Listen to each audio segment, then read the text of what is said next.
There we go. Hello. So, Tiffany, how are you today? Good, how are you? I'm doing good as well. Thank you so much. Well, welcome to the show. It is so cool and awesome to have someone as talented and awesome and badass and epic as you. So, before we start, I have to give you an epic welcome here. So, let me show you. Thank you. That's cool. It is epic, right? I wasn't expecting it. All right. Now, starting with the whole interview now, tell me how your acting career started. So I think I was like 4 or 5 when everything started. My mom kept getting like random people in like the grocery stores and in the malls. And like, you should get her into modeling or commercials and stuff like that. So she did her research, and this was back in Miami, so in Florida. So she did her research, and I signed with my first agency when I was like either 4 or 5, and then it just kind of started from there. Okay. How cool is that? So in 2013, you were in Vanguard. You played Ariel. Tell me, was that like your first experience for a TV show? And what are some of the things that you learned during that first moment?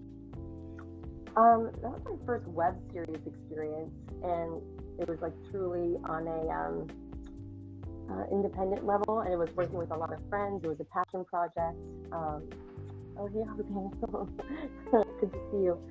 It was a passion project that kind of came out of nowhere because a friend of mine was visiting from Arizona, and he was like an up-and-coming cinematographer, and he writes all his stuff too, so he was super inspired, and he was like, I think I'm just going to write this thing. I'm like, okay, cool. So that was my first independent web series, but I've had other experiences on other shows. Like a lot of them are like, I'm not really sure if I can even mention them, but that was my first web series experience, and it was such a passion project. It was fun. It was so off the grid. It was great. So cool. And what were some of the challenges that you had when you were recently started? When I started in the industry in general, when I was a kid, there wasn't a lot of challenges in that regard because the pool was small. When you're younger, you either have to fill a certain look or not. As I've gotten older, especially when I first moved out to LA, I was auditioning for the Twilight series at the time. That was the whole point of moving out here. I was like, well, if I got this far, I think I can probably stay here and feel good about it. But the challenges when I first moved out here were finding roles that weren't so stereotypical, that weren't so, of course I'm being called in for this, or of course I'm being called in for this specific type of role. So it just became me having to write my own stuff and write the roles that I want to portray. So it was definitely a challenge at first. All right. Then in 2014, you were in Little High, Little Low. Tell me also about that project and about your character as well. So that's my baby. That show, I wrote it, produced it, directed it. We did several versions of that show. I think we filmed like 3 different pilots, 2 different casts. That was the learning experience of of my career. Just having to wear all those hats and then also acting in it as well was. I don't know if I could ever do it again. I definitely have a clearer mind of, okay, no, these responsibilities should go to this person, and I should just enjoy this moment. Also having acted in that project, I didn't really get a lot of, I didn't really get to enjoy that role because I was worried about, okay, is the camera set up here? I would be mid-scene going, oh, the camera's 3 inches off. I can't believe we're going to have to do this scene again. Like, I couldn't allow myself to actually have a good time in that moment, but it was such a beautiful learning experience. We shopped it around to different networks, and Yeah, there's some legal things that I can't get too much into. Okay, fair enough. It was successful to a degree. I'm gonna just take these headphones out real quick. Yep. Okay, can you hear me? Yep. Okay, cool. All right, how cool is that? Now, tell me, like what do you usually do, or what are some of the techniques you do in order to prepare a character for a project? So I'm definitely better at this now, but I used to not ever want to look at the script. Okay. And that it sounds weird, but like I didn't over study it. Do you know what I mean? I would just kind of like, all right, these are my lines. I know where my character's going. Let's see what happens in the moment. Yes. And I still, in a way, stand by that. But now I'm definitely more, okay, no, I want to do the research. I want to make sure that I am giving as much time and as much effort as I possibly can. Yeah. And like put an effort into really knowing the lines, as opposed to like just assuming that the writer and the script supervisor is going to be okay with ad-libbing, because I love to ad-lib.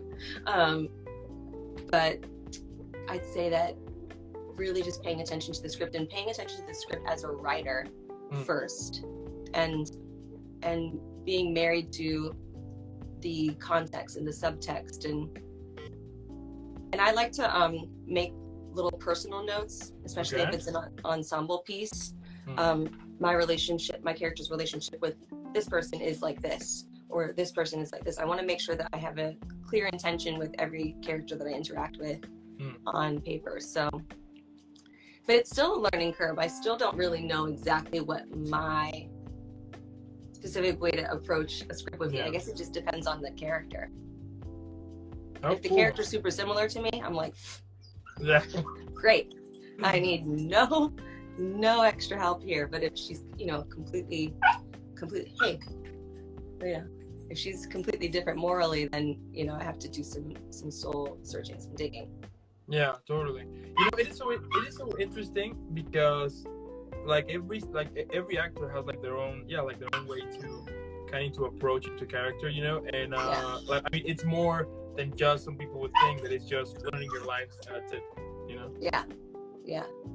Oh, cool. I think people think that acting is just we just memorize lines and we just get up there and say them, but it is our responsibility to create the world, and if we didn't do the work, then it wouldn't be so convincing. I don't feel like people would go back to the theaters and want to watch people over and over again.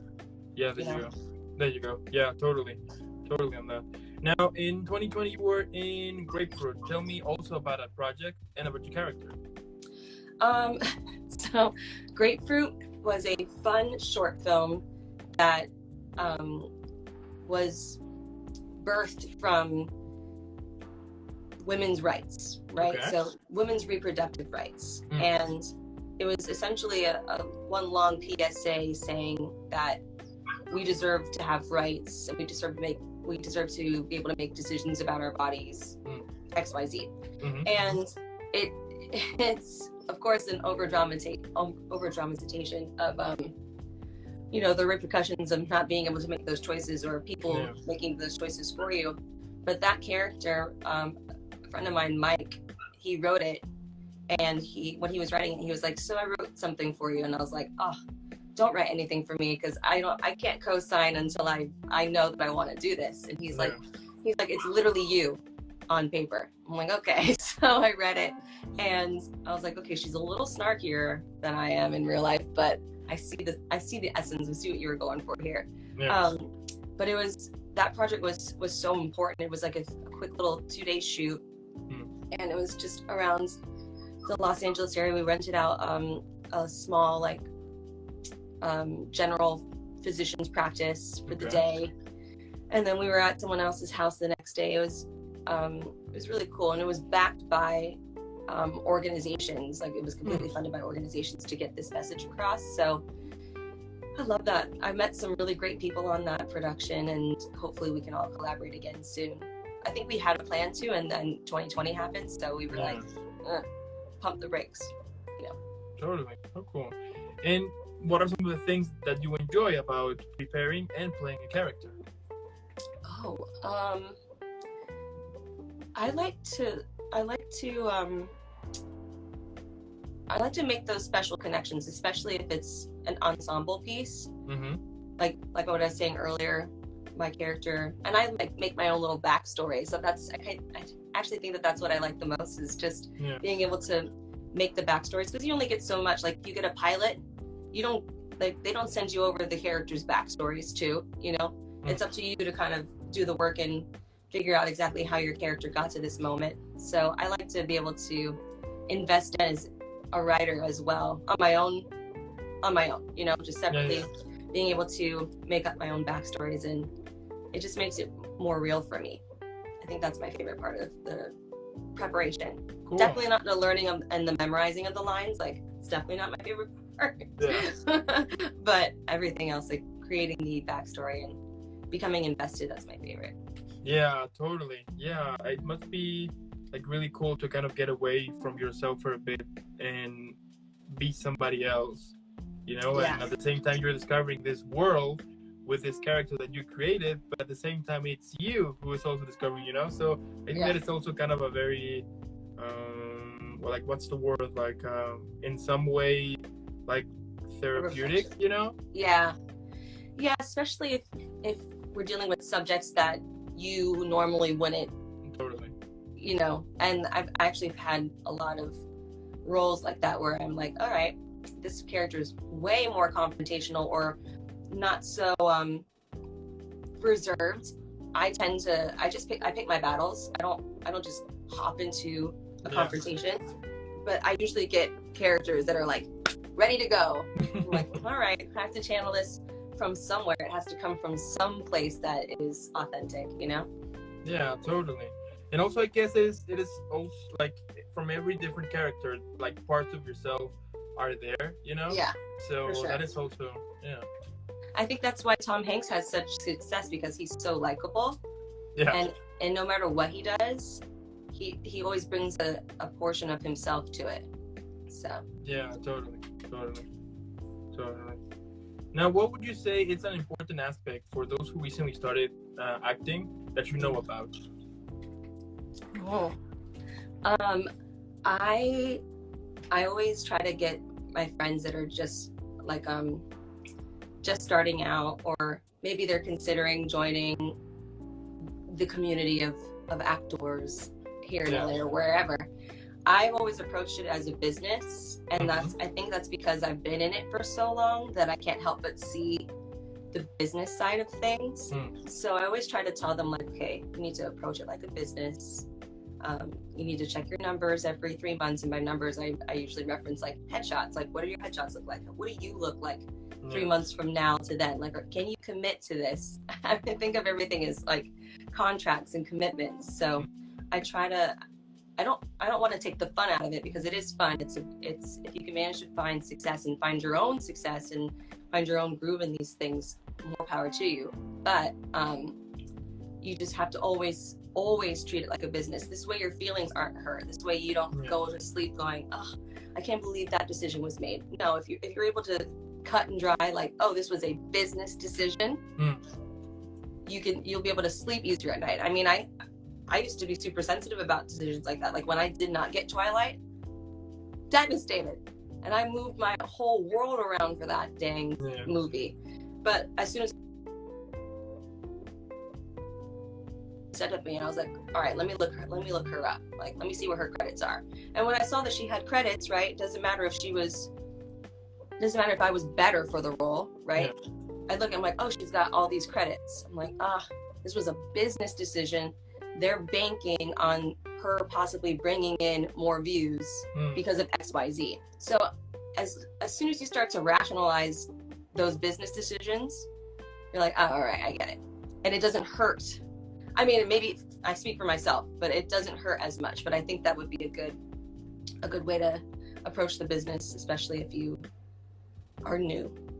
Yeah, totally. I agree on that. Yeah, like, whenever, and also in general, regarding on the business side, you know, that if you put feelings in it, it's gonna suck. Basically, you know? Especially in this industry where, like, you have 100 auditions and 99 of them you're gonna be like, sorry, you're gonna get that, oh no, you weren't right for the role.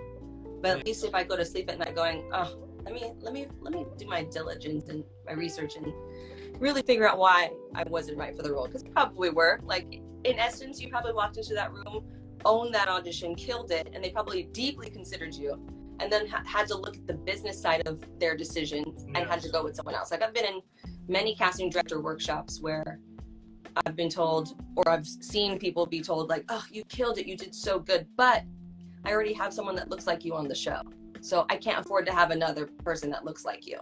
You were great, but we have your doppelganger already on. It's like, what? Yeah. What do you mean? I killed this audition. I killed it. I learned my lines. I came in here, I screamed for my one-day player role, and I killed it. And they're like, yeah, but Christina already looks just like you. Well, you shouldn't have brought me in here. Yeah. You know, totally. business decisions. That's another way of seeing that it is a business decision. Like, sometimes it just comes down to look. It's still a business decision on their end. So. Totally. Yeah, I can understand that. Yeah. And what would you say it's an important aspect for storytelling?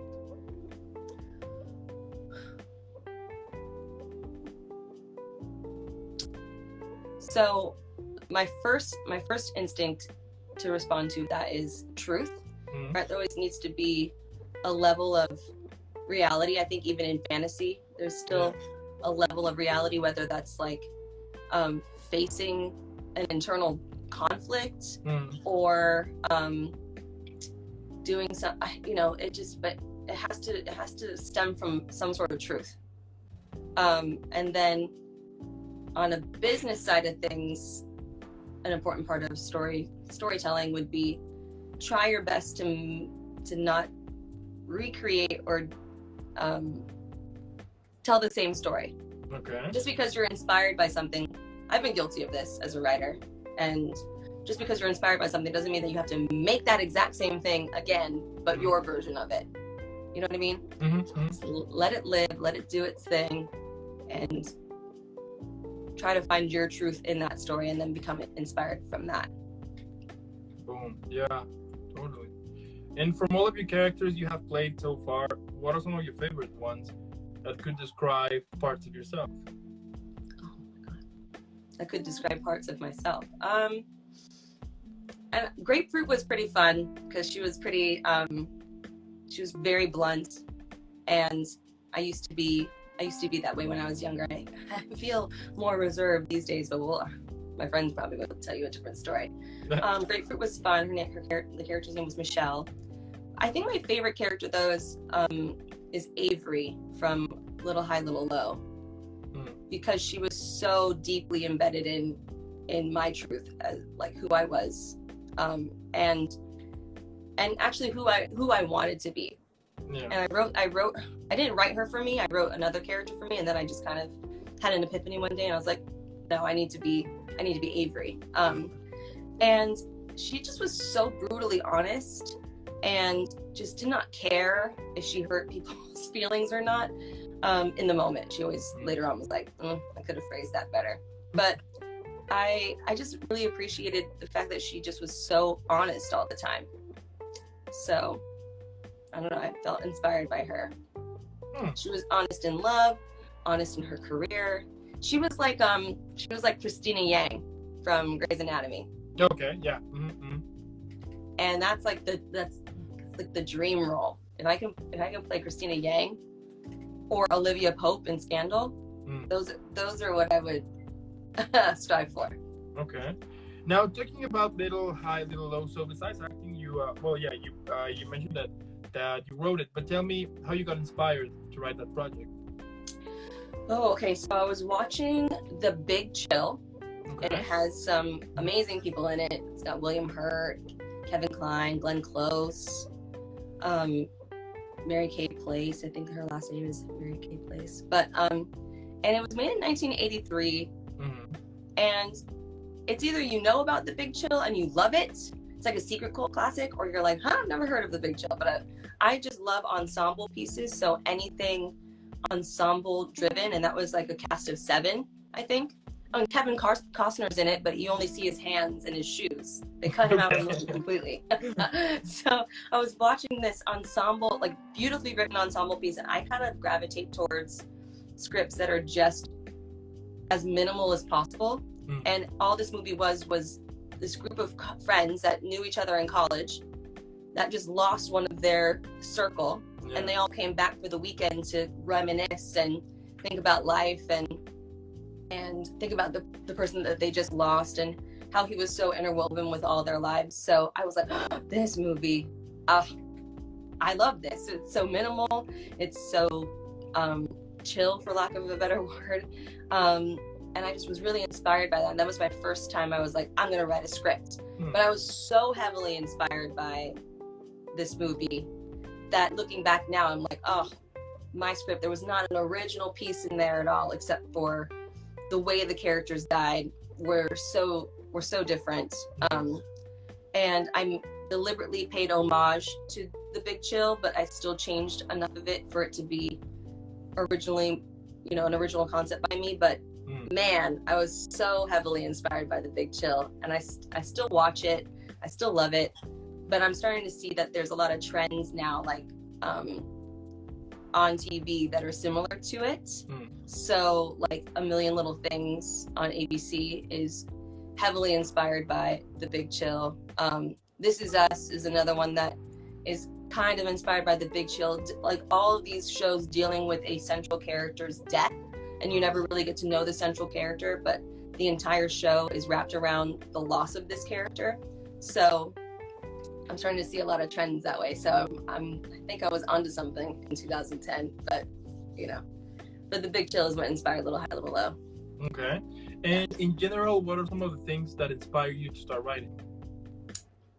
The main thing that inspired me was the fact that every audition I went out for was the same stereotypical role. And I was just so over it. I was like, I'm never gonna book this because I can't bring any truth to this sort of character mold. So I just started writing stuff for myself and started writing stuff for other people. And that was really the main, I guess, catalyst that led me towards any sort of success as a writer, is because I was just so fed up with being sent out for the same thing, or the same type over and over and over again. So. Okay. Now, you also produce Little High, Little Low and Vanguard. So tell me, what are some of the things that you learned while producing, and what would you say is an important aspect for those who are starting producing? So producing, you have to find your specific skill set. Like I am a better pre-production producer and a better filming, like on location filming producer. But even if I had to choose one or the other, I would still focus my energy on pre-production. I'm good at pooling resources, and that's another thing you have to kind of figure out what you're best at as a producer. So I'm good at pooling resources. I'm good at gathering a team together. I'm good at the scheduling portion of it all. And I'm good at delegating. So that would be, all of my specialty would be pre-production, bringing the vision to life. Bringing it to fruition is what I love about producing. But as soon as post-production starts, I'm like, okay, thank you. Just because like the editing process for me and how tedious it is it's just not for me. I appreciate it. I give all the props where props are due, but as a producer, I cannot handle it. If I'm asked to, I will do it. But my specialty is definitely the pre-production game. So you have to just find out what your specific skill sets are. Like if you are good at scheduling, if you're good at organizing, are you kind of like the hype man? Like, because that's me on set as a producer, keeping everybody happy. So you just have to figure out what your skill set is.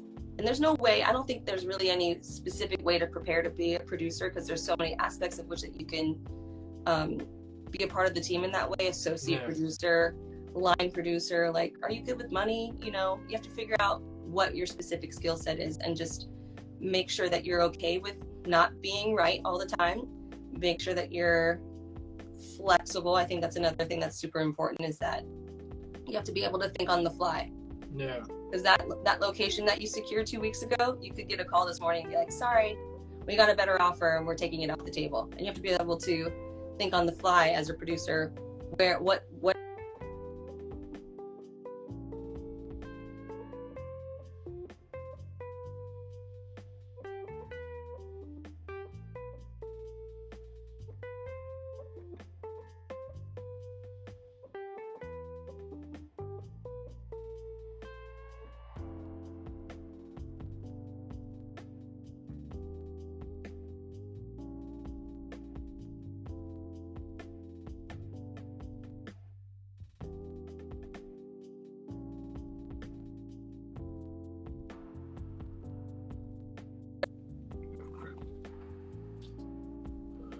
There you go. Can you hear me now?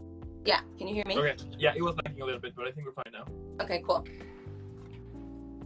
All right. So I didn't hear like the last thing you were saying. It was that thing was just cut off by the lag. Oh, I mean, just being able to think on the fly, you know? Yeah. Because I've had experiences as a producer where we were on our way to location and we got a phone call from the location saying, hey, sorry, we got a better offer. And it's not available today. It's just like, what? What do you mean? So, you know, surrendering to things not going your way, I think that would be my biggest piece of advice as producers. Like, just everything can change in a moment and you have to be able to still create this magic and not lose it, and keeping a level head, being cool under pressure if you can. So yeah, I guess those moments are like, whenever you get those moments, they become super hectic, right? Like super stressful, especially knowing that now that you mentioned that you have like this location and then like 2 hours or 1 hour be like, sorry, not anymore, you know? Yeah. I think when I was younger and starting out, I definitely would panic, and I wouldn't really necessarily have a poker face. I'd be like, great, everything's falling apart. But now it's like, you wouldn't even know, and be like, someone just called and said that then that whole next week of production has been canceled. I'd be like, okay. It's just, I've gotten so used to things changing on such a drop of a hat that I'm just so unfazed by it now. It's just, oh, of course. Totally. Oh, cool. And if you could describe your career at the moment on a TV show or movie, what would be the title of it? Oh my gosh. That's funny. Muscle memory. And it would probably be a TV show. Okay. Because there's so much of, I go through like ups and downs just because of health stuff. So sometimes I'll be on like a really great momentum. Like right now, I'm like feeling really good about projects that I have in line. I've got 2 scripts that I've optioned out to Sundance TV. Okay. So I feel really good about this momentum that I'm in right now, but I've got a biopsy coming up in 3 weeks, and that's going to just shut me down, the recovery process for that. So I'm just so used to going up and down that I kind of just rely on muscle memory at this point. Yeah. So I always used to joke that if I put out an album, it would be called like Scar Tissue or Muscle Memory. So I'll just go with a TV show called Muscle Memory. There you go. Yeah, I like that. Yeah. And then the soundtrack would be Scar Tissue. Ooh. But I could never produce a show and then also have myself singing in it and be like, no, this is too much. Yeah. One or the other. The other. Yeah. And, okay. Then I got an idea. Then Muscle Memory is the show, and Scar Tissue is the movie. There we go. Now we're talking. You know? Yes. Yeah. That's much better. Yeah. And maybe like one of them could be like a prequel, you know? Oh my God. Yes. This is good. Actually, you're giving me a lot of, I'm really upset that I don't have my my notebook next to me. I mean, the good thing I was going to bring it. You can watch this later and be like, oh, okay, got it now, you know? Perfect. So, there you go. And like my last question here is, what can we expect from Tiffany in the future? Ooh. I'm definitely acting more. It took me a minute to get back into that stride because I was so focused as a producer and writer. So I'm feeling really good about all these roles that are starting to come my way. So definitely more acting projects, and not just things that I'm writing for myself for once. Yeah. Thank goodness, like things are happening organically that way. I've got a pilot that I'm shooting in January, and it's very stunt heavy, and I'm super excited for it. I've been boxing a lot lately, and I've always boxed, but I'm getting back into it, so I'm really excited for that. So more acting projects. Yeah. Definitely have a lot of literature that's coming out, so that's gonna be good. I don't necessarily see myself producing too much, because it is such a specific energy that it takes from me. Yeah, totally. So I think more focused in on my acting stuff, producing, writing. And if I do produce, it would have to be on a showrunner level. That's what I'm trying to manifest for myself. Yeah. Showrunner level producer. But yeah, so that's that right now. Filming something in January, so that will be fun. I can't tell the name of it just yet, but as soon as I know, I'll let you know. Sounds like a plan. As soon as I know that I can tell you, I'll Yeah, let you know, I understand. you know. I understand. Yeah. So yeah. That's so cool. That's so cool. Well, Tiffany, I mean, at the end of the day, what can I say? I mean, you're basically killing it here. That is super cool. That is inspiring. And I can't wait to see more of your awesome job in the future. And hopefully we can see you someday. We can see Scar Tissue and Muscle Memory one day. That would be cool. I'll keep you posted on how those. I'm gonna actually start to write that. That's hilarious. I'm thinking about. That's a good idea, actually. Yeah, totally. And so yeah, keep killing it. Make sure that you are continuing doing what you do, because that is super inspiring. I mean, and I've said this in a lot of my previous interviews, that that all of how actors develop, and how actors continue to reach what they want, and to continue searching for new projects here and there, writing their own projects, producing, writing. I mean, all of those stuff. All of that stuff. It's super inspiring, especially these days. You know that we have been through a lot this past couple of years. So the fact that you are doing what you love, and that you are doing it perfectly, and that no matter how tough can get sometimes, you still doing it. That is super impressive, and that is badass. So. Oh, thank you. Yeah, I appreciate it.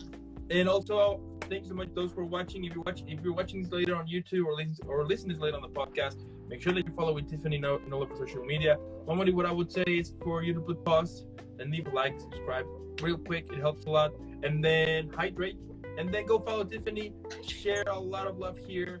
Share the content. Spread the word that we have an amazing, talented actress here, and then come back. And before I send you off, Tiffany, I need to send you off in the proper epic way. So,